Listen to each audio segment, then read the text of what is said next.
Bom, vamos direto ao ponto, porque o que a gente tem aqui hoje é sensacional. Hoje nós vamos explorar o capítulo 13 do livro de Êxodo, mas não apenas como um simples registro histórico. A ideia é olhar para isso como um verdadeiro guia teológico. Esse texto fascinante cria literalmente uma estrutura completa de proteção divina para uma comunidade que tinha acabado de ser libertada, que estava super vulnerável e prestes a encarar uma jornada rumo ao desconhecido. No fundo, é um manual prático e incrível sobre como a segurança física e espiritual está totalmente ligada aos rituais de lembrança e, claro, à obediência contínua. Então, bora dar uma olhada no que a gente tem pela frente. Nossa análise vai passar por 4 etapas. Primeiro, a força da memória. Depois, o resgate dos primogênitos. Aí a gente sai dos rituais internos e vai para as realidades do deserto, analisando a estratégia de proteção divina, e a gente fecha com a nuvem e o fogo. Beleza? Começando com a nossa primeira sessão, a força da memória. O foco aqui é o pão sem fermento. E isso já joga a gente direto para o versículo 3, que diz: O Senhor com mão forte nos tirou da casa da servidão. Olha que impressionante. O texto ancora a segurança daquele povo não em espadas, escudos ou táticas de guerra, mas num ato super simples e poderoso: lembrar ativamente daquele livramento. E o grande destaque aqui é essa expressão, mão forte. Ela é como um refrão que se repete na história. Isso não foi uma fuga de sorte ou uma negociação política. A ideia da mão forte bate na tecla do poder absurdo da intervenção divina, deixando muito claro que a proteção deles vinha de uma força infinitamente maior que a dos opressores egípcios. Agora, para manter essa memória super viva, o texto não deixa nada solto. Tem um passo a passo cronológico bem específico para a comunidade seguir, principalmente quando eles chegassem no novo território. Tudo começa reconhecendo a data exata da saída, que foi no mês de Abib. Logo em seguida, vem aquela instrução inegociável: comer pão sem fermento por 7 dias direto. E para fechar, coroar essa semana de restrição com uma festa enorme dedicada ao Senhor no 7º dia. É tipo uma coreografia da memória, sabe? Um ciclo desenhado perfeitamente para ser repetido ano após ano.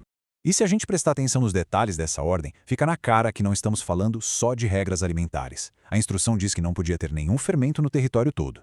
Mas olha a profundidade disso, eles precisavam explicar o motivo de tudo isso de forma ativa para os filhos. O rito vira um sinal sensorial mesmo, quase que literal e metafórico ao mesmo tempo, atado na mão, entre os olhos, garantindo que a lei do Senhor estivesse ali, na boca e na mente do povo todo dia. São práticas totalmente imersivas, feitas sob medida para garantir que essa teologia de proteção fosse vivida na prática e passada intacta para as próximas gerações. Vamos avançar para ver como isso ganha ainda mais peso na nossa segunda sessão, o resgate dos primogênitos, falando agora sobre a lei da consagração. Bom, nessa fase da jornada, aquela memória do livramento passa a exigir uma atitude de dedicação total. O texto crava uma regra fundamental logo no começo, e faz questão de bater nessa tecla depois. O primogênito, que é muito bem definido como todo o primeiro que sair do ventre, seja de seres humanos ou de animais machos, é inteiramente consagrado. Ou seja, ele passa a ser, legal e espiritualmente, propriedade exclusiva do Senhor. Essa é basicamente a fundação para a gente entender que a proteção divina exige sim um compromisso contínuo. Mas, na hora da prática, essa regra tem umas distinções que a gente não pode ignorar de jeito nenhum. As regras de resgate são bem específicas. Por exemplo, se for o primogênito de uma jumenta, que era um animal considerado impuro para o sacrifício, ele tinha que ser obrigatoriamente substituído, ou seja, resgatado por um cordeiro. Se não fizessem isso, o animal tinha que ser desnucado. Por outro lado, quando o assunto é a vida humana, a regra é absoluta e sem negociação. Todo primogênito humano entre os filhos da comunidade tem que ser obrigatoriamente resgatado, sem exceção.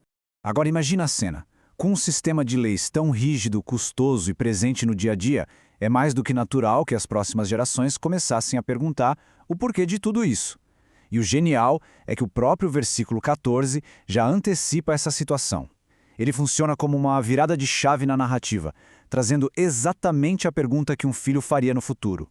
O que significa isso? É o gancho perfeito que o texto cria para poder explicar o porquê por trás de rituais que, para quem olha de fora, podem parecer intensos demais. E a resposta que vem em seguida ilustra de forma brilhante essa estrutura de proteção divina. A justificativa para o sacrifício e para o resgate não é uma exigência tirada do nada. Ela está 100% baseada na história do livramento. A resposta lembra que o faraó endureceu o coração e bateu o pé, se recusando a libertar o povo. Como resposta definitiva, o Senhor tirou a vida de todos os primogênitos no Egito. Essa tragédia histórica gerou a necessidade dessa prática contínua. O sacrifício dos filhotes machos e o resgate inegociável dos filhos humanos funcionavam como um monumento vivo. Sabe? É o alto preço da liberdade sendo ensinado geração após geração através de um ciclo perpétuo de consagração e redenção. Saindo um pouco da parte familiar, vamos para a nossa terceira sessão, Estratégia de Proteção Divina, o caminho do deserto. Aqui a narrativa dá um zoom out. A gente sai da memória interna e vai olhar para a geografia pesada do lado de fora, onde o próprio trajeto da viagem vira um escudo de proteção. Imagina que eles tinham duas opções de rota, detalhadas nos versículos 17 e 18. O caminho da terra dos filisteus era, sem dúvida, o atalho, a rota mais curta. Mas e o risco? Guerra na certa. Aquele povo que tinha acabado de se livrar das correntes da escravidão e não tinha um menor preparo militar podia entrar em pânico diante de um conflito armado e, no desespero, tentar voltar correndo para o Egito. Aí vemos a escolha divina contrariando totalmente a nossa lógica de eficiência. Deus escolhe o caminho do deserto, dando uma volta pelo Mar Vermelho. Uma rota infinitamente mais longa, mas estrategicamente brilhante, porque evitava a guerra e blindava uma multidão super vulnerável. Fica muito claro que o caminho mais demorado era, na verdade, um ato cuidadoso de pura proteção. Mas olha que detalhe interessante o texto faz questão de mencionar sobre essa etapa. Mesmo fugindo, mesmo desviando da rota onde a guerra era certeza, os filhos de Israel não saíram de lá correndo num pânico desorganizado. De jeito nenhum. O relato especifica que eles saíram do Egito organizados como exército. Tem uma dignidade militar aí, uma disciplina super rigorosa logo no primeiro momento da fuga. Isso é incrível porque mostra que a proteção divina não anula o esforço humano. Na verdade, eles trabalham juntos, em perfeita harmonia, com a ordem, a reverência e a organização. E bem no meio dessa marcha toda tática e organizada, rola uma pausa emocional muito forte, registrado no versículo 19. Moisés leva com ele os ossos do grande patriarca José. E, gente, isso não é só uma homenagem. É o cumprimento de um juramento solene absurdamente antigo, feito muitas gerações antes de tudo isso acontecer. O próprio José, lá no passado, ainda no Egito e no leito de morte, tinha cravado essa profecia. Deus certamente visitará vocês. Levar aqueles ossos através das areias do deserto conecta, fisicamente, a libertação que estava acontecendo ali com o cumprimento de uma promessa ancestral. Uma promessa que sobreviveu contra todas as probabilidades. E agora a gente chega na nossa quarta e última sessão, a nuvem e o fogo, guiados de dia e de noite. Depois de toda essa base, as memórias, as regras de resgate, a estratégia de fugir da guerra pela rota mais longa, o texto apresenta as manifestações mais visíveis e ininterruptas dessa proteção. E para entender o peso disso, a gente precisa olhar para o mapa. Partindo de Sucote, eles montam acampamento em Etã, e o texto frisa um detalhe-chave. Etã ficava exatamente à entrada do deserto. Era o limite absoluto do mundo que eles conheciam. Daquela fronteira em diante, o ambiente selvagem ia exigir muito mais do que qualquer instinto humano de sobrevivência. É o exato momento onde um guia sobrenatural vira uma questão de vida ou morte. E a solução para encarar esse desconhecido hostil é, para dizer o mínimo, espetacular. O versículo 21 faz um contraste perfeito. De dia, debaixo daquele sol punitivo e desgastante do deserto, uma imensa coluna de nuvem ia na frente, guiando a galera com precisão. E de noite, no meio daquela escuridão total e do frio cortante, uma gigantesca coluna de fogo ia adiante para iluminar o acampamento inteiro. É uma logística de proteção fora de série. Isso garantia que eles pudessem marchar ou simplesmente descansar com segurança total, a qualquer hora, não importava o clima ou a parte do dia. Mas o que transforma isso num escudo definitivo não é só o tamanho ou a imponência da nuvem do fogo, mas a constância. O último versículo desse capítulo bate na tecla de que essa presença era ininterrupta. A coluna de nuvem nunca, em momento algum, sumiu da vista deles de dia, e a coluna de fogo jamais os deixou no escuro de madrugada. A proteção divina no meio daquele deserto difícil era ativa, permanente e incessante. Era uma cobertura de 24 horas por dia, do início tenso até o fim dessa jornada super desafiadora. Para fechar nossa exploração, toda essa análise deixa um pensamento para a gente carregar daqui para frente. Fica super claro que a sobrevivência daquela comunidade não dependeu de uma coisa só, mas de uma combinação incrível. Pensa bem, como a união entre a memória constante dos livramentos do passado e a confiança total na orientação visível no presente cria um modelo para a gente enfrentar os nossos próprios desertos hoje. É, sem a menor dúvida, uma estrutura teológica de proteção poderosa que vai muito além de um simples relato histórico e convida a gente a refletir profundamente sobre cuidado e direção nas nossas jornadas. Uma aula magna sobre gestão de crise e sobre como atuar como um guia inabalável sobre uma pressão simplesmente gigantesca. Nosso objetivo aqui é entender a engrenagem, a mecânica de como se lidera e se guia milhares de pessoas em pânico absoluto através do impensável. E olha, a crise já explode de cara com essa frase cortante. A pressão vai de 0 a 100 numa fração de segundo. As pessoas olham para trás e percebem que estão sendo caçadas. É um medo extremo, palpável, generalizado. E essa citação não é só um desabafo de ansiedade, é um ataque direto, frontal à liderança. Imaginem o peso colossal que cai repentinamente sobre os ombros de um líder quando o próprio grupo entra em colapso e começa a culpar o seu guia pela destruição iminente. Parte 1. Encurralados no deserto. A armadilha perfeita. Para a gente entender esse pânico avassalador, a gente precisa olhar para a geografia do problema. Porque, convenhamos, toda grande crise geralmente começa com aquela sensação horrível de estar numa armadilha.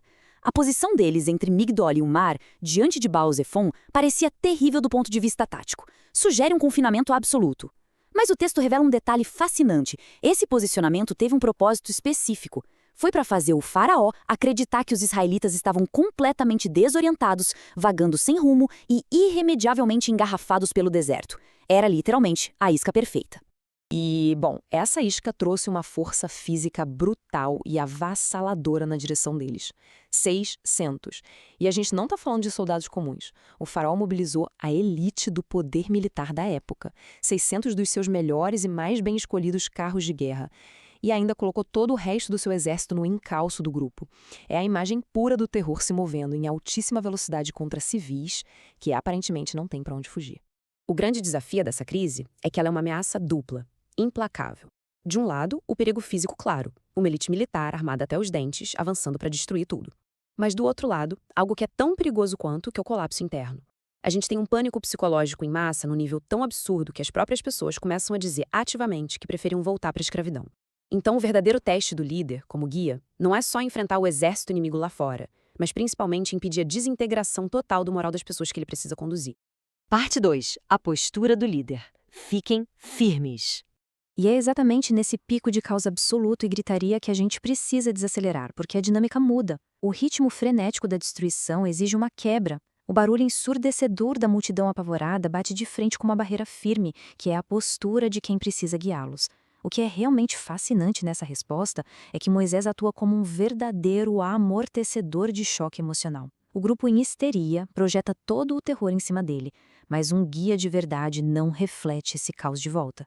Em vez de entrar em pânico junto, ele absorve essa carga massiva e devolve respostas ancoradas e perfeitamente estruturadas.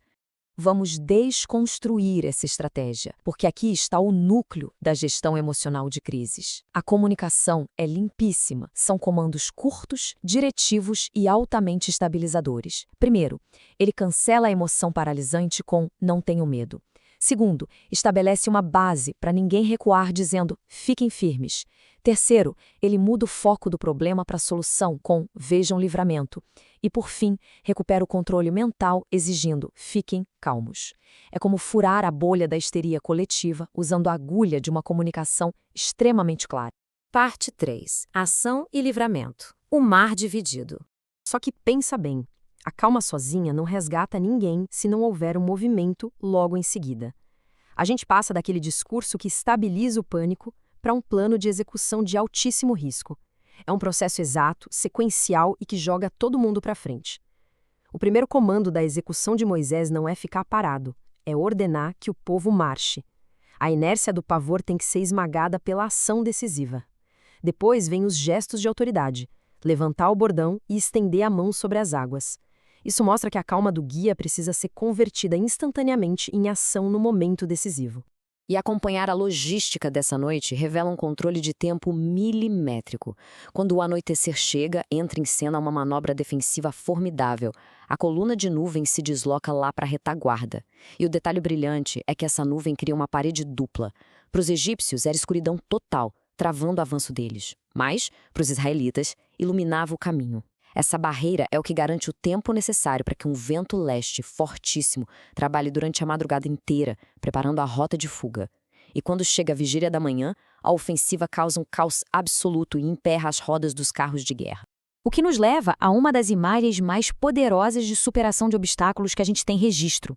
A energia dessa marcha é imensa. Pensem que são milhares e milhares de pessoas que poucas horas atrás achavam que iam morrer e agora estão caminhando ativamente, a pé enxuto, pelo meio de um bloqueio físico que era intransponível. A própria ameaça mortal de afogamento virou, na verdade, os muros de proteção pela direita e pela esquerda enquanto eles avançam direto por dentro da adversidade. E a resolução desse problema tem uma precisão cirúrgica. O clímax é o contraste perfeito. A chegada dos israelitas à segurança absoluta na outra margem versus o colapso total da ameaça. Ao amanhecer, o mar simplesmente retoma sua força natural, afogando todo o exército perseguidor. A narrativa faz questão de enfatizar essa totalidade, sabe? Nem um único soldado sobreviveu para continuar a caçada. O perigo não foi só adiado, ele foi permanentemente retirado do tabuleiro. Parte 4. A confiança conquistada. A dinâmica do grupo. Passado o olho do furacão, a gente entra no rescaldo de tudo isso. Porque o verdadeiro legado de gerenciar bem uma crise brutal se revela nas repercussões. Sobreviver foi só o primeiro passo. Isso ilustra de forma brilhante que o resultado tático, a longo prazo, foi uma metamorfose completa na dinâmica do grupo. Aquela mesma multidão que começou o episódio criticando ferozmente, agora passa por uma mudança profunda de perspectiva. O texto deixa claríssimo que o respeito e, acima de tudo, a confiança em Moisés como guia definitivo e inquestionável do povo foram finalmente consolidados depois dessa travessia. E, para fechar as conclusões dessa nossa análise, a gente esbarra no fundamento de como o respeito genuíno é construído. Daquela acusação revoltada diante dos carros de guerra até o respeito reverencial na margem oposta, surge uma questão muito profunda. Afinal, será que a verdadeira e inquebrável confiança na liderança só pode ser forjada assim, atravessando as chamas de uma crise que parecia absolutamente impossível de ser vencida? Fica aí essa provocação para a gente pensar sobre como as maiores adversidades moldam tanto quem segue quanto quem tem a missão de guiar. Aquela mudança absurda e abrupta de um triunfo completamente milagroso para uma luta desesperada por sobrevivência. Basicamente, nós vamos examinar como a euforia de uma libertação inesquecível acaba colidindo de frente com a dura realidade do deserto. E para a gente conseguir entender toda essa montanha-russa de emoções, o nosso roteiro de hoje vai passar por 5 pontos. 1. O triunfo no mar. 2. O cântico de vitória. 3. O deserto e a sede. 4. As águas amargas de Mara. E, por fim, 5. A promessa de cura. É literalmente uma jornada que vai da mais pura alegria até o teste de resistência mais severo que se pode imaginar. Bom, vamos mergulhar de cabeça nisso. Parte 1. O triunfo no mar. A libertação definitiva. A nossa primeira parada é o rescaldo imediato da travessia do Mar Vermelho. A tensão acabou, o perigo foi neutralizado e o cenário é de alívio total. E olha só a escala colossal desse milagre narrado no versículo 19. A narrativa faz questão de contrastar o destino das duas nações. De um lado, a gente tem a força militar mais poderosa da época, os carros de guerra e os cavaleiros de Faraó sendo completamente engolidos pela água. E do outro lado, um povo recém-liberto que, incrivelmente, passou a pé enxuto pelo meio do mar. A natureza absoluta desse milagre não deixou a menor margem de dúvida sobre quem estava no controle, né? Não foi uma fuga de sorte de jeito nenhum, foi uma intervenção direta. E aí, como é que um povo reage a uma salvação tão esmagadora? Exatamente, com poesia e muita música. Parte 2. O Cântico de Vitória, a primeira canção de redenção. Esse é o famoso Cântico do Mar, liderado por Moisés, que representa o ápice absoluto da fé daquele povo. E essa declaração inicial, no versículo 2, define o tom de tudo. A ênfase é 100% voltada para o poder divino. A galera não canta sobre a própria coragem, nem sobre as táticas do Moisés. A canção foca inteiramente em Deus como esse guerreiro vitorioso que lutou por eles. É o reconhecimento puro de que aquela libertação monumental não veio de esforço humano. É fascinante ver como a letra dessa música se divide em temas teológicos muito profundos. Ela começa celebrando a Deus como esse guerreiro imparável, descrevendo ali a destruição física de Faraó, como as águas cobriram o exército e eles desceram como pedra. Mas, de repente, o foco muda do passado para o futuro. O cântico começa a projetar as consequências dessa vitória e descreve como o pavor ia tomar conta das nações vizinhas, como Filístia, Edom, Moabe e Canaã. E o desfecho é uma visão profética lindíssima, a promessa de que Deus vai plantar o seu povo num santuário. é o pacote completo da redenção. Isso ilustra brilhantemente o arco de pico e vale dessa história. De um lado, a gente tem o ápice emocional, a profetisa Miriam, com o tamborim na mão, liderando as mulheres numa grande dança de louvor. É a imagem de um povo no topo do mundo. Mas, em total contraste, virando a página, apenas alguns versículos depois, a gente encontra exatamente o mesmo povo, com os mesmos líderes, num desespero profundo, murmurando de sede. A pergunta que fica é: como uma queda tão drástica acontece tão rápido? Isso nos leva à parte 3, o deserto e a sede, a dura realidade do deserto de Sur. E a resposta para essa queda drástica está no ambiente ao redor deles. A saída da praia ali do Mar Vermelho leva direto para um lugar escaldante e implacável. E a cronologia mostra o quão rápida foi essa deterioração. No primeiro dia, o impossível acontece, a grande vitória. Mas aí a gente tem 3 longos dias de caminhada pelo deserto de Sur, sob um calor consumindo todos os suprimentos. No terceiro dia, os cantis estão secos e a situação atinge um ponto absolutamente crítico. Biologicamente e psicologicamente falando, 3 dias sem água num deserto é o limite onde o pânico humano substitui completamente qualquer razão. O que nos traz a parte 4? As águas amargas de Mara, o teste da sede. É fácil imaginar o alívio quando, depois de todo esse tempo exaustivo, eles finalmente avistam água. Mas essa esperança logo vira um pesadelo. O lugar acabou sendo chamado de Mara, que literalmente significa amargo. E aqui a gente tem uma das grandes lições deste estudo, um verdadeiro paralelismo literário. As águas que eles encontraram eram impossíveis de beber de tão amargas. E essa amargura física da água reflete perfeitamente a nova atitude interior do povo. O cântico sumiu, a confiança evaporou e a amargura tomou conta do coração de todos, explodindo em murmurações contra Moisés. A progressão dessa crise mostra a liderança em ação. Diante da decepção, o instinto da multidão é reclamar e culpar o líder. Mas o contraste na atitude de Moisés é nítido. Em vez de bater boca com a galera em pânico, ele clama direto a Deus. E a resposta divina não é criar água do zero, mas usar algo da própria natureza. Deus mostra uma madeira, ela é jogada nas águas e a transformação acontece. O que era imbebível vira água doce. A grande lição de Mara é que a resposta para a amargura, seja da água ou do coração, vem da intervenção divina, que quebra o ciclo do pânico e traz restauração. Com a sede resolvida, a gente chega ao clímax teológico. Parte 5, a promessa de cura, os estatutos em Elim. O texto diz que ali Deus os provou, não para destruir, mas para preparar. Então, o ponto crucial aqui é esse estatuto condicional estabelecido no versículo 26. A equação é bem clara. De um lado, a gente tem as condições, exige-se uma obediência ativa, que envolve ouvir a Deus, fazer o que é reto e guardar os mandamentos. Do outro lado, vem a promessa divina, a proteção contra as terríveis doenças que eles tinham visto no Egito. E a base de toda essa promessa é uma nova e maravilhosa revelação do caráter de Deus. Eu sou o Senhor que te cura, ou seja, Javé Rafá. A mesma autoridade que curou a água amarga promete curar o povo, desde que haja confiança, mesmo no meio do deserto. E para mostrar que o deserto não é feito só de provações, o capítulo termina num oásis real, chamado Elim. Olha só esses números: 12 fontes de água e 70 palmeiras. Na cultura do Antigo Oriente Próximo e na própria Bíblia, esses números gritam perfeição e abundância. São 12 tribos, então tem exatamente 12 fontes e 70 palmeiras para dar sombra para todo mundo. É o retrato de uma restauração completa depois de um teste pesadíssimo, provando que a provisão estava logo ali, depois do momento de maior angústia. Para fechar nossa análise, fica uma pergunta provocativa para a gente pensar. Como é que um povo que há apenas 3 dias estava cantando a plenos pulmões sobre a maior intervenção divina da sua geração, esquece de tudo na primeira adversidade? O milagre do mar deu lugar ao pânico de Mara num piscar de olhos. Isso nos convida a refletir sobre essa amnésia espiritual que afeta todo ser humano debaixo de estresse. É um lembrete de que grandes jornadas não vivem só de festas no topo da montanha, mas de manter a confiança inabalável quando a sede aperta no deserto.